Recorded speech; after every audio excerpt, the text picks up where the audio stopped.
Download the AllStar app. Make your picks for UFC fights, challenge your friends, level up and win prizes. Link in description. Get it now. The last time you were here, the last time we did an interview on the beach, you didn't have a fight. Yeah. Right? So you were on vacation. Yeah. Vacation Motta. This time, you come back, you're in training camp. Yeah. Training camp Motta. Like, tell me the differences, your experience of differences. From vacation Motta was a really good time. But now I came with a focus and I came for a fight camp. And Chris Cuddy said something good to me in the first day when he got hit, because he came to corner me and he said, "Bro, just think about this phrase, singularity of purpose."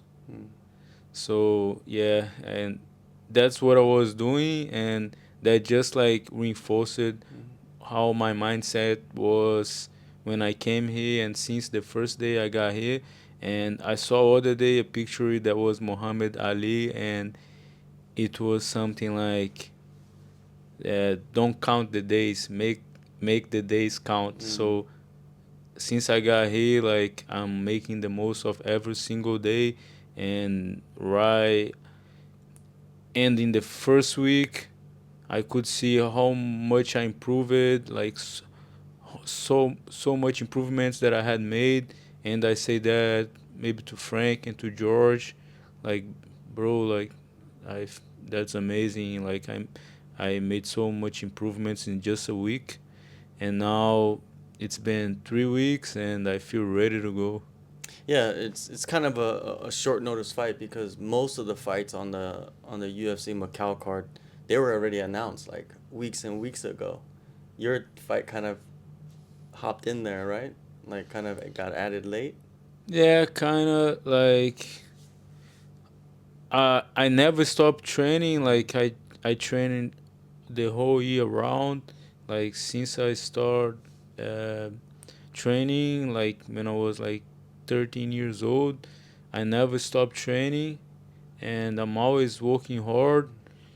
But I was expecting to fight around January, and then when that fight came up, and because the fact that it's in Asia and the time zone difference, it's huge, and I was kind of heavy, and it reminded me when I did my camp at Bangtao MMA in Phuket, how fast was to me to get in shape, and how good was that I didn't had any distractions. I tried to do the same I did the last time, just got my own place and tries to stay super focused, and like I say, no distractions.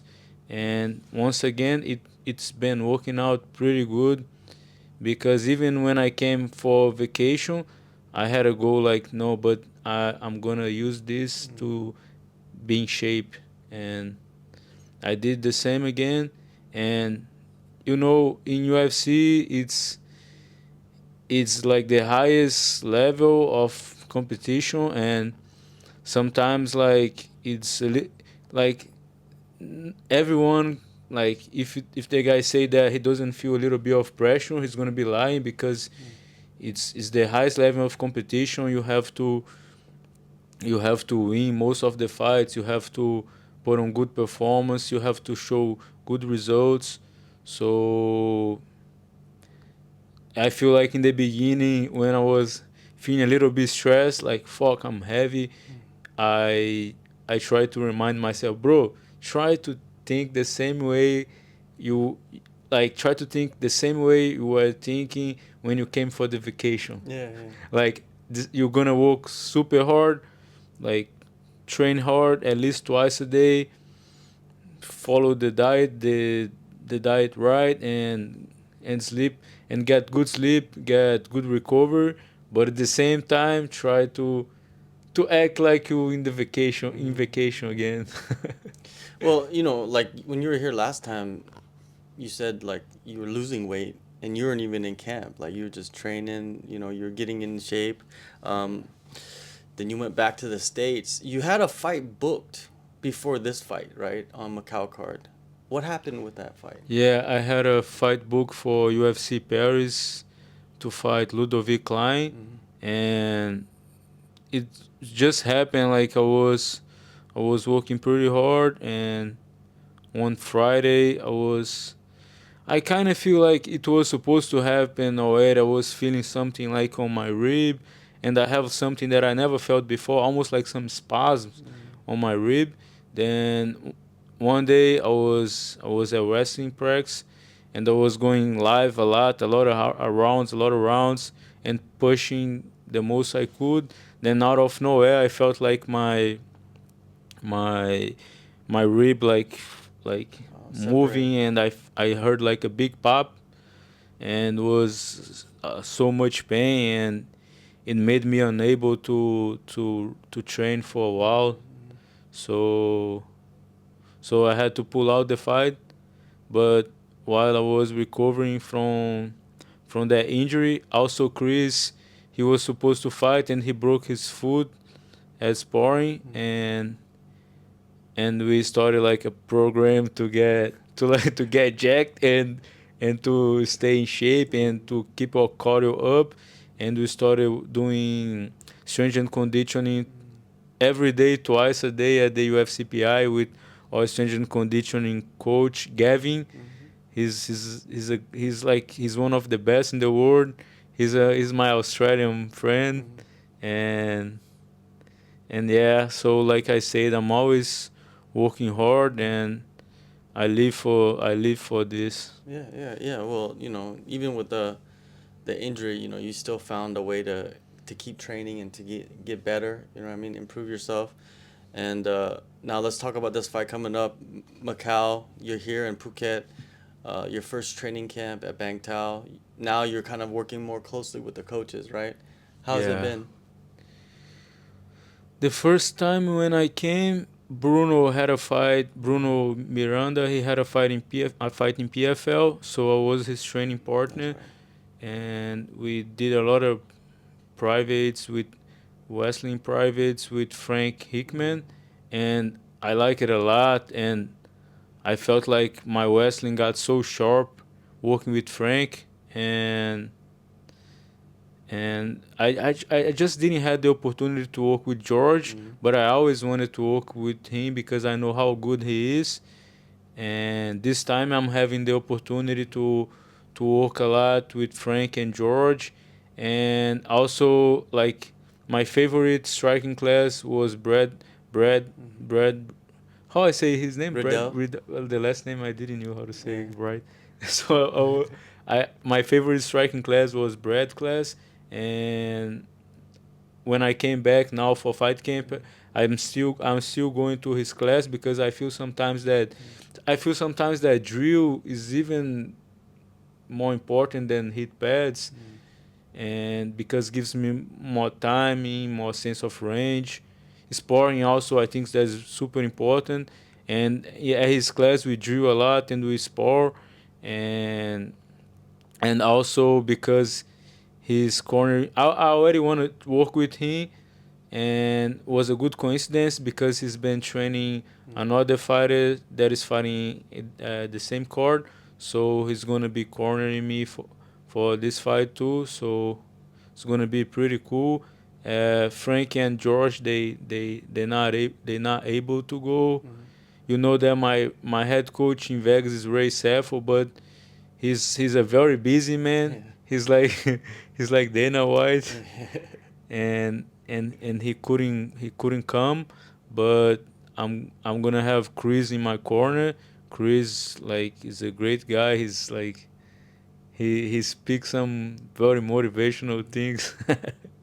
And he has so much fight IQ. He has so many fights, and it's gonna be great to have him in my corner. And also I have Brad in my corner, and I want to bring a guy that is similar to my opponent, like a similar body type, a similar height. That it's a son. So I'm bringing him with me to Macau, and it's been good. Like, it was fast, but right the first day I got here, I tried to organize everything super fast. Like I'm like, no, I have no time to waste. I just came here. First days, I already almost have everything organized. I already found like the best guys that are similar to my opponent, and I started training a lot with Andrew. He's a Oh yeah, lightweight yeah. too, and that kids is gonna be a problem. And every time I'm working with Andrew, we go deep. He's a great fighter, and I think he has a he's gonna have a great career ahead of him. And our son is a very young kid. Yeah, He's 20 years old, I 20. think. Yeah, yeah.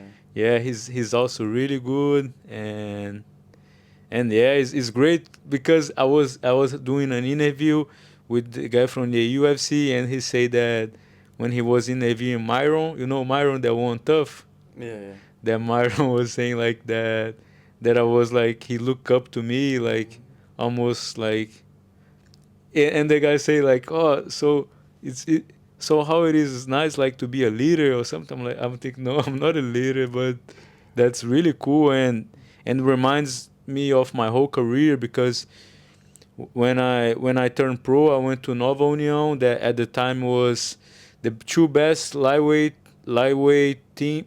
The two best teams that had like the best lightweights in the world used to be Nova União in Rio, in Brazil, and Team Alpha Male in California. And most of the times, Nova União won because like Auro, Yeah, yeah, yeah, yeah.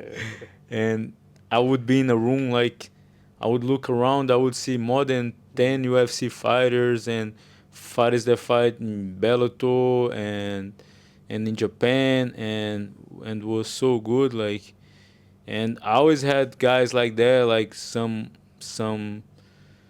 guys that used to be like in the top of fighting the best promotions, and they would like always like try to teach me and give me advice, and I feel like it's kind of natural for me to try to do the same with the younger generation.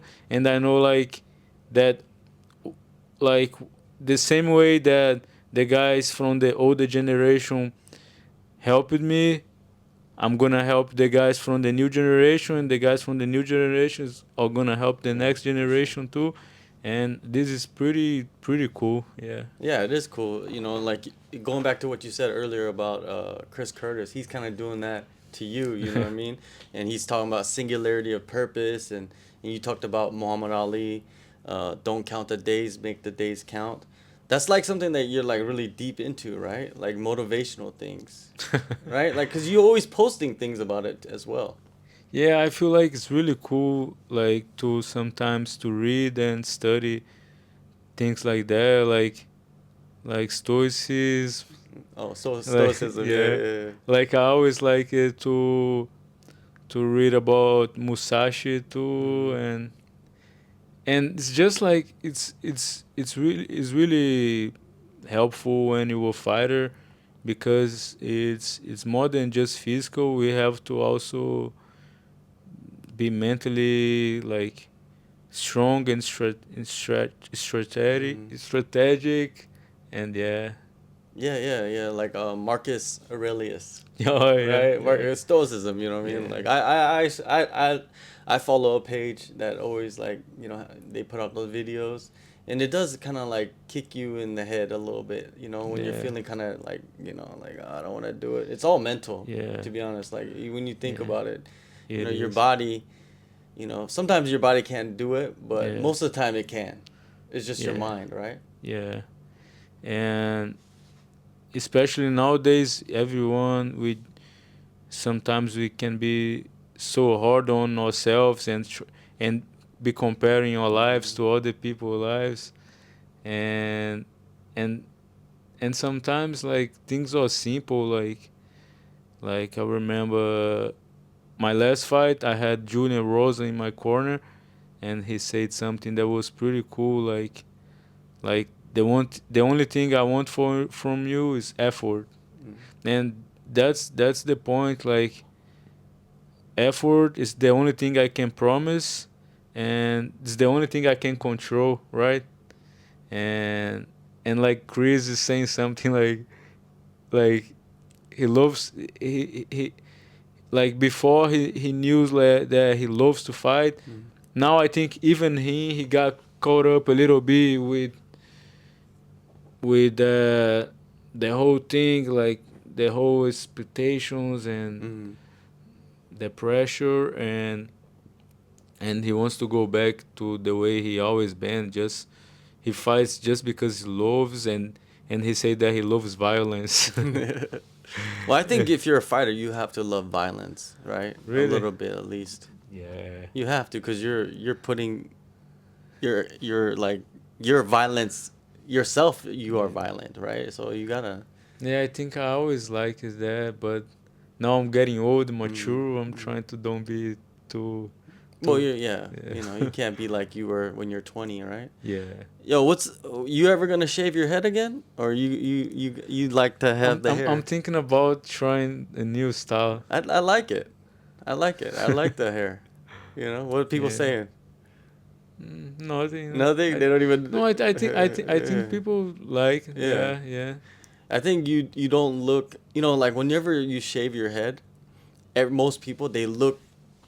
I think a little bit meaner than they would if they had hair. You know what I'm talking about? Yeah. Yeah, you look like more nicer. Like, Really? Yeah, of course. Yeah, I think when people have hair, they look nicer. You know, especially if they, get a good haircut.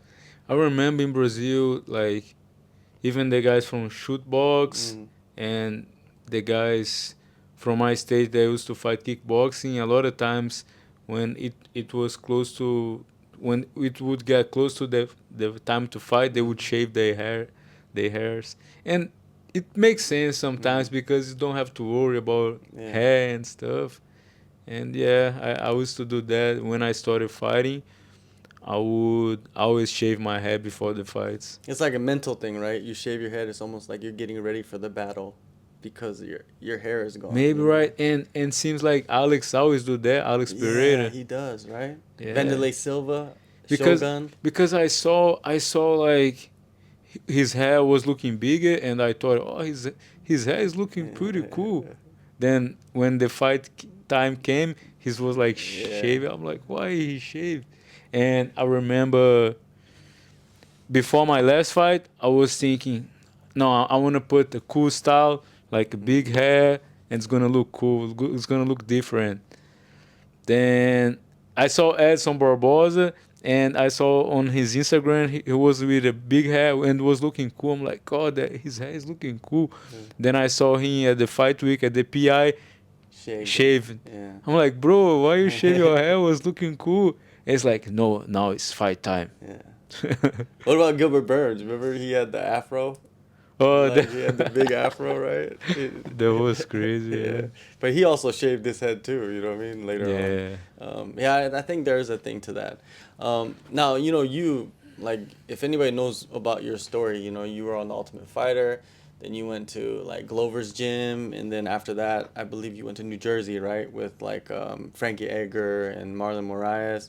I want to ask you about that because during that time, right, like sparring, you're a lightweight. Frankie Edgar is a lightweight as well. Yeah. Like, how was it sparring Frankie Edgar at the time? Because that was Frankie Edgar when he was at the top of the game, right? I feel like that was one of the best times of my life. Okay. Because and when I got there was like you know how sometimes some teams they have like the peak. I feel like that team was in a real peak of the team because it was at first like Glover, because Glover is almost from the same city I am in Brazil. Then he went to visit his family in the end of the year, and I went to visit my family home too. And he's like, and I already had a plan to move to the United States. And he's like, oh, I'm going out. You don't want to come with me? I say, okay, let's go. Then I asked for his flight ticket, so I got a ticket at the same flight. Then I went to Connecticut, Danbury at his gym. I think he likes Danbury because Glover is like, he likes like the country life.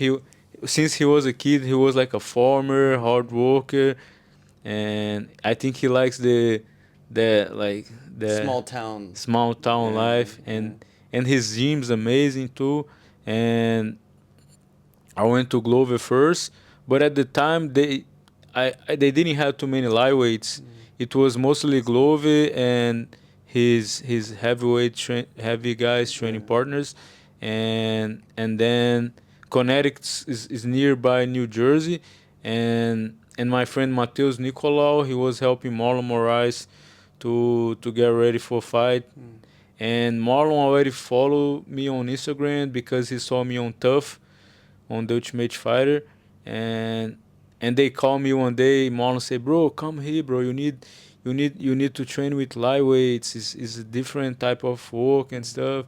And he said, "Bro, do you know how to fight southpaw? Because Eddie Alvarez needed a training partner, a sparring partner. I think was to fight Poirier." And at the time I suck at southpaw. I said, "No, I know. I'm coming then." Then I went to New Jersey, and I was sparring Eddie Alvarez, and I met Edson Barboza. Edson still used to be a lightweight, and Frank was there, and he was doing pretty good too. And who more? Like it used to have a lot of good fighters over there, and it was a great time. I learned so much, and till this day I have some good things on my game now that I learned by training with Edson Barboza, because it seems like we became good friends, and we used to train a lot together. And also I learned so much from Eddie Alvarez too. And just you asked me about training with Frankie. He really was. I'm not gonna say was, because he probably still the same. He really is really good. Like, and it's crazy because he was the lightweight champion UFC, but he walk around 155. So I think he beat Ben Henderson, that probably walks around like 185, Yeah. and he was weighing 155. Yeah. But because he's just a dog, and his mentality, he's like a non-stop guy. Like, he's like a non-stop guy. Like, he always had so much energy. And his wrestling, it's not about strength. It's about timing, speed, and he just keep changing. He keep changing all the time so fast. And I always felt that, like, one round with Frank felt like 3 rounds. Because he's just everywhere. Everywhere. Just Yeah. switching. If you switch position, he switches position. Yeah. Just like, oh, okay. So his chain wrestling is like Yeah, really high his level. chain wrestling is high level. Yeah, I think that's why he was so good. And at the same time, he's like he has that dog mentality. Like, it made me really respect wrestlers. Mhm. Like, is that strong mentality of, like, go go go, never stop and never quit, or something like that. That's a crazy room, you know. You got Eddie Alvarez, who was the Bellator lightweight champion at that time. You know, he was the Bellator, and then he was about to become the UFC champion as well. And then you got Frank Edgar, that was the UFC champion. You got Edson Barboza, who's a legend. And they're all lightweights at the time. And you hop in. You Yeah. haven't even been signed to the No. UFC or nothing, right? So Nothing. you're like the young guy mixing it with these veterans. You know, you have to earn your respect a little bit, right? Yeah, and I learned so much from these guys.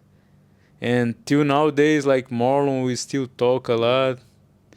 And even to take this fight, Marlon was texting me, "Bro, take this fight." And he texted me like how everything going, and he said, "Yeah, go to Thailand. It's a good idea. Do that." I think he came out here. Yeah, for one that's why he right? knows that it's a good Yeah. idea. Yeah.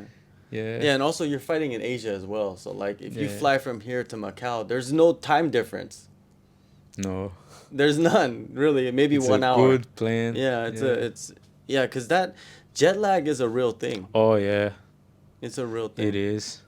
I remember when I came to Phuket first time, when I came back to the US, I couldn't stop at home in the afternoon because if I stop at home, I would fall asleep right away. And Yeah, then you'll wake up at like 1 a.m. and Yeah. like, oh, just messed everything up, right? yeah. Going back to New Jersey, the head coach, I forgot his name, Mark Henry Mark Henry. He's and like a scientist. and Ricardo Almeida. Ricardo Almeida, that's right, the jiu-jitsu coach. Yeah, I feel like Ricardo Almeida, it's one of the best jiu-jitsu for MMA that I ever seen. Mm. Yeah, I like it a lot. Uh, like I like it a lot, the jiu-jitsu in the United States, because it's mixed with wrestling. Mm. Because in Brazil sometimes, not where I came from, because in Nova União, Andre Pederneiras, he had, I think, the Brazil wrestling Olympic team coach Oh. teaching for us. Okay. But mostly in Brazil, it's more jiu-jitsu, because wrestling in Brazil you only find like in the big cities like Rio, São Paulo. Mm. It's not so common like in the United States that everywhere. Is wrestling. So yeah. Yeah. Also, were you there when Zabit was training out there as well? How was it training with him? Yeah, he's one of the best guys I ever trained in my life. Yeah, and he's like a cold killer. Yeah. Like he doesn't show no emotions, and he's very good. Yeah, and his striking is like very unorthodox, right? Yeah. How was it standing and sparring against that? He's Yeah. just spinning and all kinds of shit. Yeah, and he's so tall too, and he's so tall and relaxed and smooth.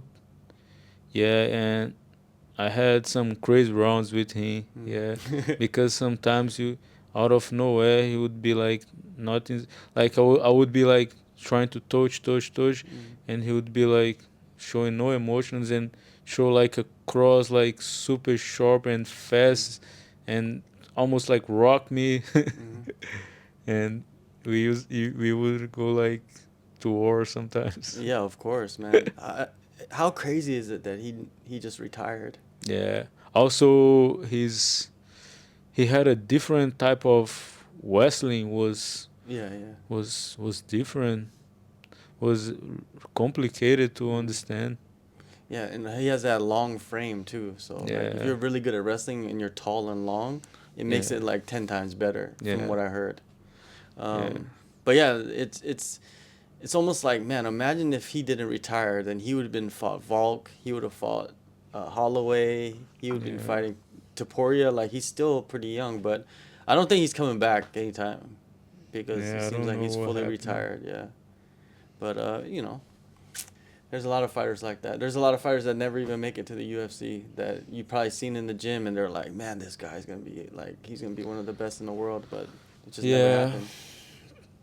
Yes, today some guy asked me about my UFC career, and he was saying like, oh, you lost your debut, then after you won, then after you lost, then after you won, and my UFC debut was against the guy that did the highest number of fights in the UFC history, and like I said, I grew up in a place that it had so many UFC fighters, so many guys getting signed all the time, and I always noticed that like 80% of the guys, and that's not just in that gym, I think it's in the whole world, 80% of the guys that make to the UFC, they get released after some point. Like Yeah. it's so much harder to stay. So it's not that easy to fight in UFC. Yeah. No, it's not. It's very hard. Even like it's getting, I think, more difficult. Yeah. Even like this year, next year is just gonna be much more difficult. And there's gonna be a lot more fighters as well, a lot Yeah. more high level fighters at a younger age. You know what I mean? Because the sport is going so fast. And I'm grateful that some, like I say, some of those guys, they like maybe lost 2 fights or something and got cut. I'm grateful because I had the opportunity to learn from my mistakes and come back better and show them that I belong there. So I'm very grateful for God to, like, maybe He has a plan. Yeah. How do you feel about going to Macau? You know what I mean? It's like the Las Vegas of Yeah, I didn't knew about that, and now that I know, it seems pretty cool. yeah. And when I look on the map, I see so many cool casinos and hotels, and seems just like Vegas. Okay. And the hotel we staying, it's kind of expensive, and the arena seems pretty dope too. And that's something cool too. It's gonna be my first time fighting in an arena because I fought 5 times at the Apex and 2 times on Tough and 1 time on Dana White Contender Series. So I fought like 8 times In the Apex, basically. in the Apex, yeah. And So it's gonna be pretty cool, like walking with my song, doing that whole walk, yeah. maybe touching people's hands if the Chinese people. Yeah, they're gonna is people gonna be there, you know what I mean? Chinese people be there. And also like seems like the Asian fans, they are more respectful. Oh, for sure. Like if you fight, like most of the time it'll be quiet. Like even if the stadium is filled, most of the time it'll be quiet. If it's louder, then most likely foreign fans are there, and but like Asian fans, yeah, they're pretty quiet until you do something, until something happens, you know. But yeah, they're much more respectful. Yeah, you it was my coming here to Thailand was my first time in Asia, and it's pretty cool. Like I since when I came at the flight, the first time I came in the flight, like they giving tea in the flight, some cool Asian music, like very relaxing. I'm like, oh, this is pretty nice. And like I'm gonna give an example, like here in Phuket in Thailand, like you don't see crimes, Very like rare, yeah. like it's kind of really peaceful. Like, Yeah, but for sure. if you go to Brazil Or even US, or you know? even US, Yeah. It's a different world. yeah. It is a different world, you know.